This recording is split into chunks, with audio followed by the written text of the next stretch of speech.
Oke, kembali lagi di Brida Podcast. Kali ini kita akan berbincang-bincang tentang rencana penelitian yang akan dilaksanakan oleh Brida Kota Bima. Kita akan membahas bagaimana sih riset yang akan dilaksanakan oleh Brida Kota Bima terkait konsentrasi fogging. Yang dimana fogging untuk dilaksanakan untuk menyelesaikan kasus DBD. Tapi sebelum itu kita akan berbincang dari kasus DBD seperti apa, bagaimana penanganannya bersama teman-teman dari Dinas Kesehatan Kota Bima. Sudah ada Ibu Haja Fitriani SKM MKes Kepala Bidang P3PL Dinas Kesehatan Kota Bima. Dan juga ada Ibu Yuyun Marianingsi SKM, pengelola program DBD Dinas Kesehatan Kota Bima, serta Bapak Asriyadin, yang merupakan salah satu peneliti dan juga project leader pada penelitian kali ini. Oke, sebelumnya kita mau bincang-bincang nih Pak, kan kita memang Bu Yuyun juga, kita ada rencana untuk melakukan penelitian kolaborasi antar Brida Kota Bima dan juga Dinas Kesehatan. Tentang bagaimana akhirnya konsentrasi yang akan efektif untuk fogging dalam menyelesaikan kasus DBD. Nah, bicara tentang DBD, sebenarnya DBD itu apa sih? Kalau dari Bu Umi Fitri? Terima kasih. Assalamualaikum warahmatullahi wabarakatuh. Saya dari TPL sedikit menyampaikan terkait dengan apa sih atau apa sih sebenarnya penyakit demam berdarah itu. Penyakit demam berdarah itu adalah penyakit yang ditularkan oleh virus dengue kepada semua kelompok umur, terutama kelompok umur anak-anak. Penyakit ini biasanya menularkan pada saat jam-jam pagi sampai jam 10, kemudian nanti jam 4 sampai sore ya. Jadi pada umumnya tidak ditularkan.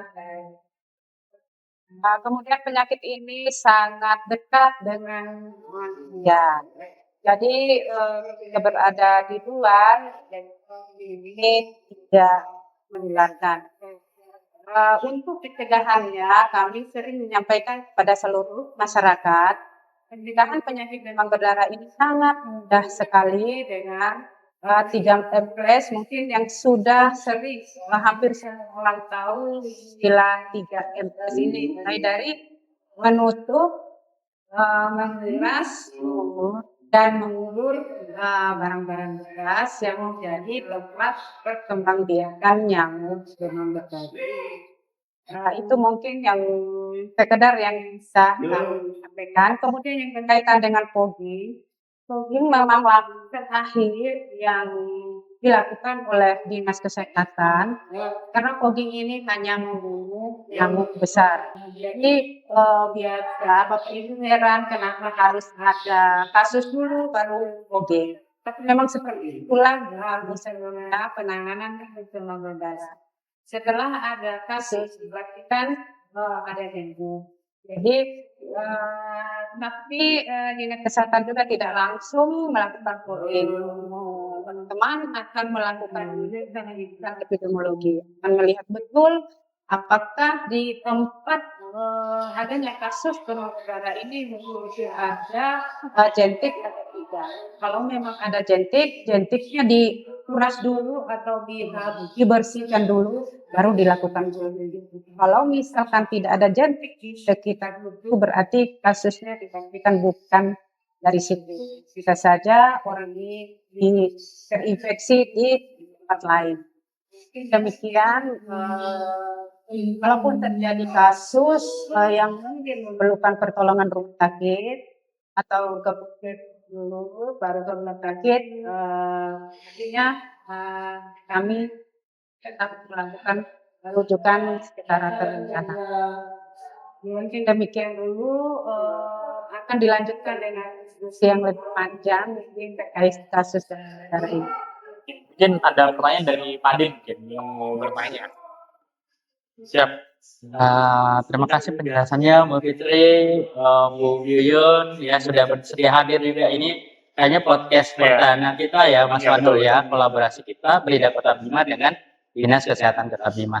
Nah, menariknya pada podcast ini adalah kita ada riset perdana juga kolaborasi kita bersama Dinas Kesehatan, dan sebenarnya riset ini tuh pengennya dari tahun lalu, cuman barulah kesampaian di tahun ini. Riset kita ini adalah ingin mengetahui formula konsentrasi ya, seperti yang dijelaskan Mas Wano tadi, konsentrasi bahan kimia pada fogging, ada pengendalian nyamuk Aedes aegypti. Tapi kita nanti lebih spesifik, mulai dari telur, larva atau detik pupa maupun dewasanya. Tapi ada beberapa nih sebelum kita memulai riset nanti, riset eksperimen kita, ada yang perlu kita samakan persepsi nih, Umi Fitri dan Bu Yuyun. Yang ingin kita ketahui bersama nih, bagaimana sih tren dan progres kasus DBD di Kota Bima sampai dengan saat ini? Bisa nih. Ya, terima kasih Pak Adit. Jadi untuk Kota Bima sendiri merupakan kota yang sudah endemis artinya di daerah itu sudah menetap gitu kan. Kan memang selalu ada gitu. Nah untuk Kota Bima sendiri karena dia sudah endemis, artinya setiap tahun akan selalu ada kasus berdarah. Gitu.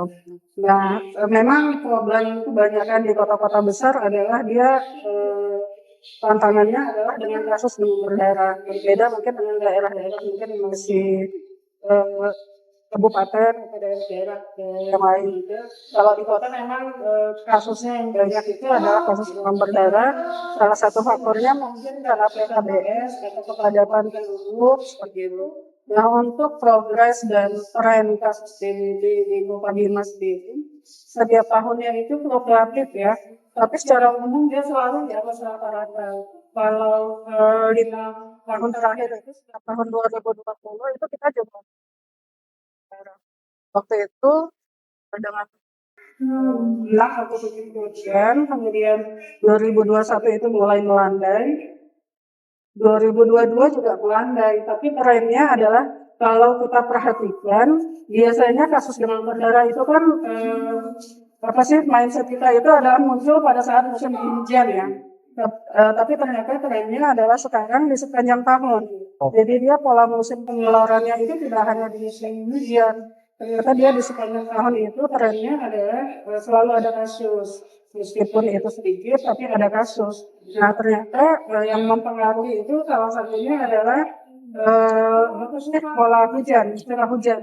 Kalau di tempat kita kan sekarang hujannya sudah tidak tepat pada musim hujan. Iya betul. Kadang di musim kemarau ada hujan lagi. Betul. Nah, itulah yang disukai oleh si nyamuk Aedes ini. Jadi dia akan senang berkembang biak di tempat yang kemarinnya hujan, terus besoknya terik panas. Jadi dia suka tempat-tempat seperti itu. Jadi di tahun 2023, tren yang 2022 itu mulai landai, tapi ada kasus setiap bulan. 2023 itu kita mengalami peningkatan yang signifikan kasus, sehingga dia kita mendapat ini KLB seperti itu. Oke, tadi kita bicara tentang beberapa kasus yang terjadi tadi ya. Tapi kalau dari beberapa tahun terakhir biasanya daerah mana Bu yang akhirnya paling banyak nih kasusnya? Kalau untuk Kota Bima secara umum semua kelurahan itu berpotensi kasus. Tapi yang paling banyak dan selalu muncul itu biasanya di daerah tengah kota. Oke, karena padat penduduk tadi Iya, ya. kepadatan penduduk, tempat tinggal yang rapat, gitu ya. Rumah-rumah itu jadi sanitasi dan kebersihan lingkungan kurang diperhatikan seperti itu. Kalau dilihat di data nih, kami sebelum mulai riset juga ya Mas Wanel, kita sudah mencari data-data sekunder ya, termasuk via telepon ke Bu Yuyun maupun Bu Fitri. Yang di data kami ini memang di tahun 2020 itu ada kasus kematian akibat DBD ada 4, bahkan itu bulan pertama. Itu juga menjadi acuan kita dulu ya, Mas Wanel ya, di Indonesia kita sempat bikin kajian cepat pada saat itu karena ada penelitian. Dan sedangkan di tahun 2024 ini, sekalian kami konfirmasi ya, Bu Fitri, Bu Yuyun, bahwa ada sampai dengan hari ini ada 61 kasus dengan 1 kasus meninggal katanya. Ini benar kejadian ini. Tahun 2024. Tahun 2024 sebenarnya kami jauh sebenarnya waspada karena mengingat di awal tahun 2023 terjadi KLB, jadi otomatis kita sebagai pengelola program antisipasi bagaimana kasus ini tidak terulang lagi seperti tahun 2023. Kami itu sudah melaksanakan abatisasi ya, abatisasi. Tapi kasus itu tetap muncul karena mungkin tadi sudah endemis di Kota Bima. Jadi kasus itu tetap ada. Kemudian terkait dengan kematian, ini juga yang baru juga terjadi. Kalau kematian di tahun 2023 itu usia sekolah, tapi yang kematian di tahun 2024 ini adalah usia dewasa, usia produktif. Ternyata ada penyakit penyerta. Oh, ada Ya, beliau itu menderita hipertensi yang tidak terdeteksi oleh teman-teman kesehatan. Ya, tidak terdeteksi di puskesmas. Bisa saja mungkin karena samaan dan beliau naik yang terinfeksi dengan virus dengue, akhirnya pada saat beliau ke rumah sakit karena betul-betul tidak terjadi oleh puskesmas, sehingga di rumah sakit itu sudah ICU sempat di beliau. Tapi setelah itu juga teman-teman program saya sendiri turun melakukan pendidikan epidemiologi dengan beliau. Memang ada ditemukan jentik beberapa tempat tempat air ya. Aedes aegypti. Iya, ada jentik. Betul-betul masyarakat kita masih kurang paham di sini, padahal Puskesmas sudah sering memberi. Jadi kalau Mas apa ya, tantangan utama mungkin yang jadi kayak PR banget nih untuk dinas kesehatan yang sampai saat ini kayak masih terus diperbaiki masalah penanganan DBD mungkin dari. Jadi sebenarnya ya yang jadi tantangan itu adalah bahwa mindset kita itu bahwa DBD sebenarnya bukan tanggung jawab kesehatan saja. Jadi yang kurang dari kita adalah keterlibatan semua sektor, semua pihak. Seperti itu, dan yang paling penting itu adalah peran serta masyarakatnya. Jadi bagaimana mereka mau terlibat di dalam kebersihan lingkungannya, bagaimana mereka mau menjaga lingkungannya. Gitu. Jadi yang menjadi catatan ya tadi belum disampaikan bahwa sebenarnya kasus demam berdarah namanya penyakit ya yang kita tidak bisa mencegah 100% bahwa penyakit itu tidak ada. Tapi yang paling menjaga adalah jangan sampai demam berdarah itu menyebabkan kematian. Itu yang paling penting. Makanya mungkin dari kami tidak mengingatkan ketika ada yang dengan gejala demam berdarah, panas, ruang, cepat memeriksakan diri dan fasilitas kesehatan terdekat. Oke. Nah, lanjutnya Bu, kan pengendalian kekerasan yang kita tahu bersama tadi juga mungkin tetap menggunakan proses apatisasi, kegiatan apatisasi itu mungkin dilakukan. Tapi sebenarnya sejak dulu ini pengendalian, spesifikasi pengendalian apa saja sih yang dilakukan dalam DBD, pengendalian juga. Sebenarnya pengendalian hama itu kita kembali ke 3M itu ya, artinya masyarakat itu sadar bahwa nyamuk ini kalau tidak ada tempat kembang biaknya maka tidak akan ada penyakit. Kalau tidak ada tempat kembang biakan nyamuk seperti barang-barang bekas yang bisa menampung air. Kemudian dia ini kan bertelur di air, tidak ada dan tidak di tanah, ya bukan di air tanah. Dia harus ada wadah. Jadi wadah-wadah yang bisa menampung air itu harus memang disingkirkan supaya tidak terjadi kembang biakan yang itu. Jadi paling tidak minimal ya 7 hari, ya 7 hari harus dikuras barang itu.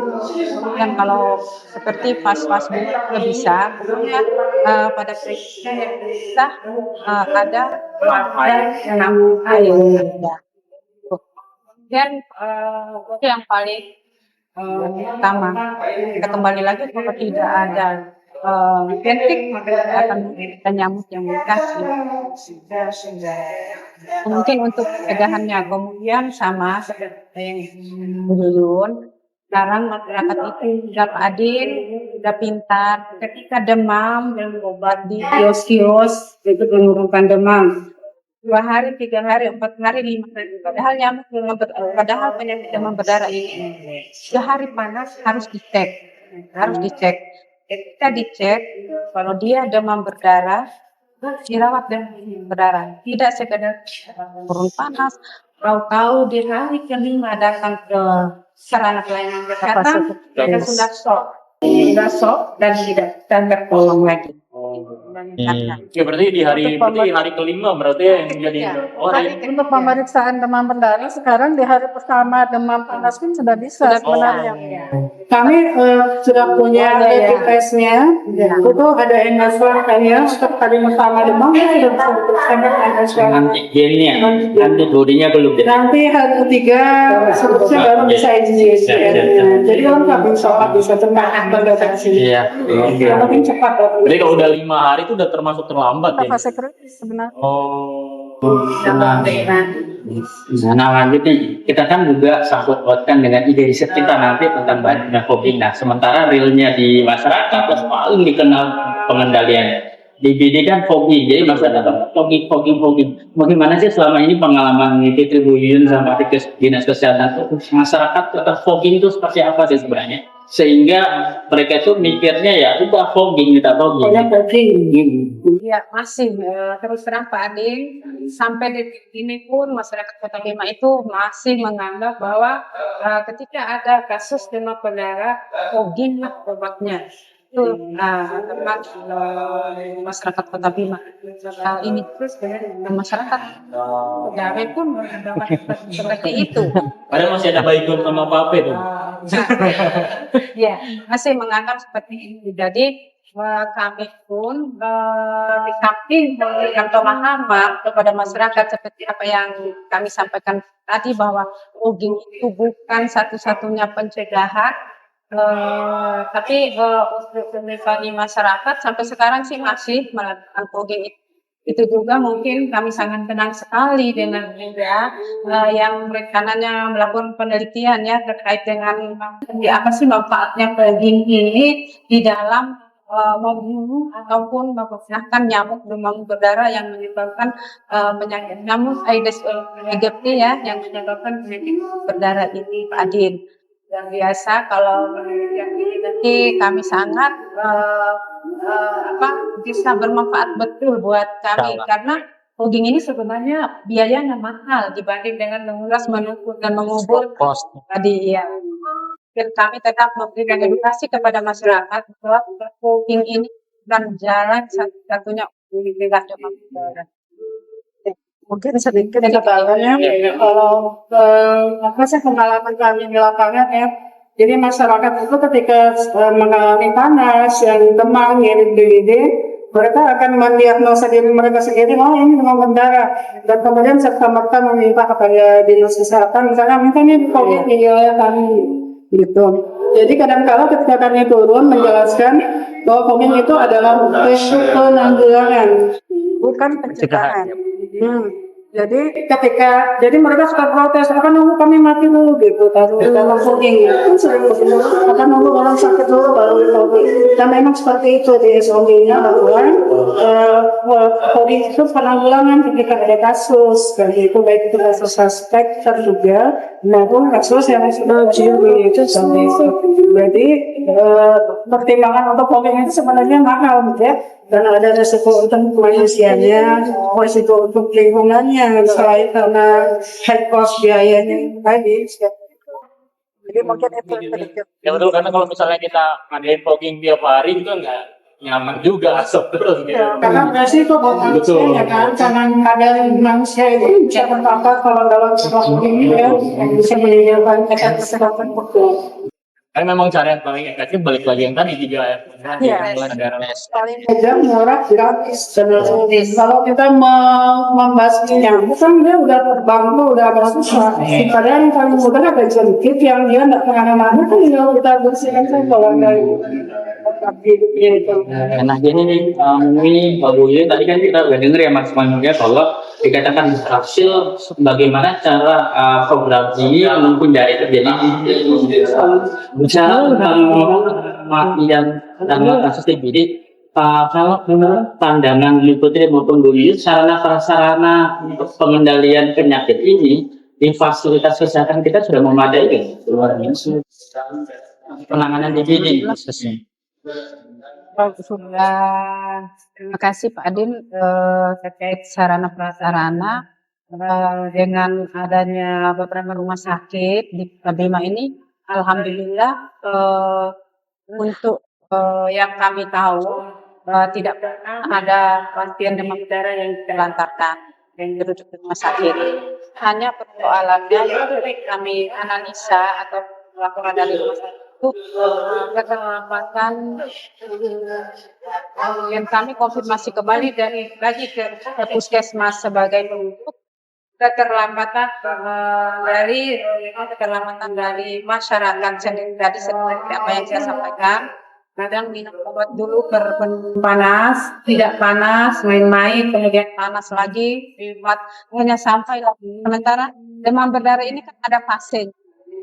Fasenya mulai demam, fase 3 hari, kemudian fase sampai 7 hari itu masa latennya, dan kalau sudah sarana pelayanan sudah 7 hari demam, kemudian sampai di fasilitas rumah sakit rujukan sudah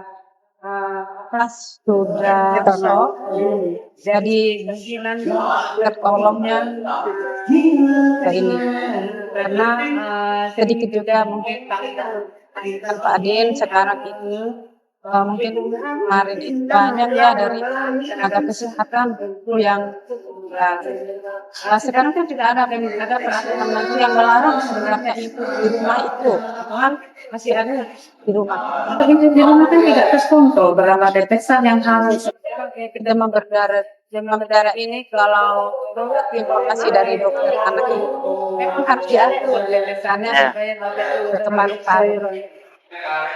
Karena masalah utama itu sebenarnya kekurangan cairan. Dan Sebenarnya DBD itu kan tidak ada obat spesifik atau vaksinnya juga baru dikembangkan. Jadi sebenarnya dia itu penanganan yang cepat saja, cukup cairannya. Kalau Kota Bima kan sebenarnya puskes kita kan akses ke fasilitas kesehatan kan cepat dekat ya. Harusnya tidak ada kematian kalau tidak. Nah, yang di masyarakat kita juga ada stigma nih kalau misalnya anak demam sehari 2 hari kan cara oli kan.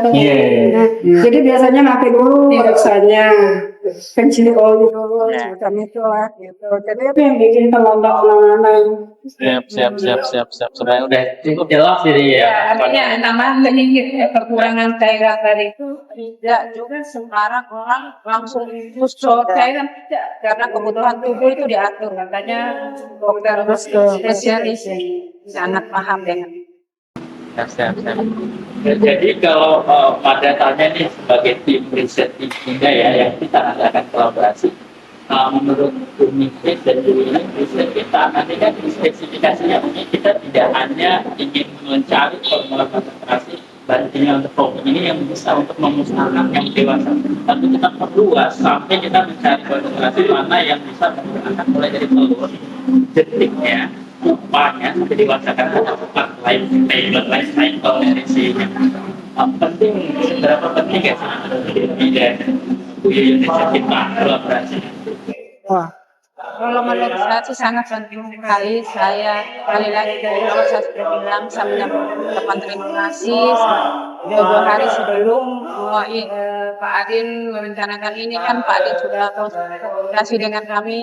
Saya menyampaikan ucapan terima kasih yang respon yang luar biasa karena memang belum ada. Ini perlu sangat dan insya Allah manfaatnya juga dari beberapa manfaat riset itu terutama efektivitas biaya mungkin yang sangat ini diperlukan dinas kesehatan terutama pemerintah Kota Bima.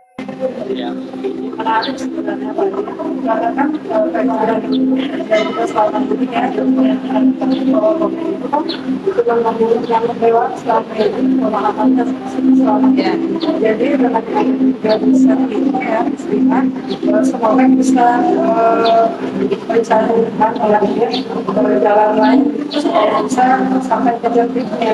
Karena selama ini kan COVID itu Makanya di siklus tadi memang mungkin di situ juga atau sebenarnya masih Nah, dari Mas Wanul, sebenarnya kita kan ini podcast setelah kita komunikasi jauh-jauh hari sebelumnya, dan kita juga sempat itu sudah menanyakan konsultasi dengan beliau sebagai pengajar BPD bahwa saat ini pemburu beta atau dengan bahan kandungan media atau yang baru dari nah, kemarin kita sudah sempat komunikasi bahwa konsentrasi yang digunakan saat ini formulanya adalah 500 ml bahan tinggi sinomethylene tadi dilakukan dengan solar sebanyak 20 liter. Nah, kalau kita sederhanakan itu setara dengan 2,5 mili ya. Bahan kimia dilakukan dalam 100 mili solar karena kita tidak mungkin menggunakan volume yang besar. Nah, rencananya Mas Wanul, Umi Sati, dan Kak Yuyun, kita nanti akan membuat sekitar 5 formula kita mencobakan. Kita nanti benar-benar eksperimen. Kita bereksperimen, kita kembali lagi ke masa-masa kuliah dulu ya. Jadi kita buat 5 formula, mulai dari 1,5 mili dalam 100 mili, 1,5, 2,5, 3,5, 4,5, dan insya Allah bisa ya lengkap sampai 5. Kemudian kita nanti akan mencobakan pada 4 apa di telur larva dan dewasa. Yang ada nanti kita akan bisa lihat nih nanti di konsentrasi ini level mana yang efektif. Sebenarnya ada harapannya sih akhirnya kita menemukan satu konsentrasi yang akhirnya aman buat tubuh tapi akan membunuh semua nyamuk di level. Catatannya juga selain efektif formulanya untuk di daun nyamuk yang mana, yang paling penting juga kan aman buat manusia. Aman lingkungan ya. Siap. Bismillah. Coba nanti. Kan kita tahu bersama ya bahwa lagi yang digunakan untuk ini kan berbeda nih. Zaman dulu pakai rapion kalau tidak salah, kemudian pakai senoplas metik dan lain, dan yang menjadi gold standar kita nanti namun kita pakai yang 4 kali ini. Kita pakai yang ini, tapi mungkin bisa saja kalau kita punya kelebihan waktu kita bisa menggunakan bahan kimia lain juga seperti ini. Itu mungkin ya kita ada harapannya kembali lagi tadi setelah kita berbincang-bincang walaupun misalnya fogging bukan salah satu bukan satu-satunya cara karena hanya membunuh nyamuk dewasa dengan konsentrasi yang tadi disebutkan. Harapannya dengan adanya fogging yang kita coba cari konsentrasi terbaik akhirnya bisa membunuh 4 life table itu akhirnya akan sangat efektif untuk digunakan nanti di masyarakat dan akan sangat berguna buat masyarakat. Oke, mungkin itu aja teman-teman perbincangan kita bagaimana tentang hasil rencana penelitian yang kita laksanakan bersama teman-teman dari Badan Riset dan Inovasi Daerah Kota Bima serta teman-teman dari Dinas Kesehatan Kota Bima. Semoga rencana ini kedepannya bisa bermanfaat untuk masyarakat khususnya yang ada di Kota Bima. Amin. Oke, cukup sekian. Terima kasih. Wassalamualaikum warahmatullahi wabarakatuh. Saksikan video berikutnya lagi ya. Dadah.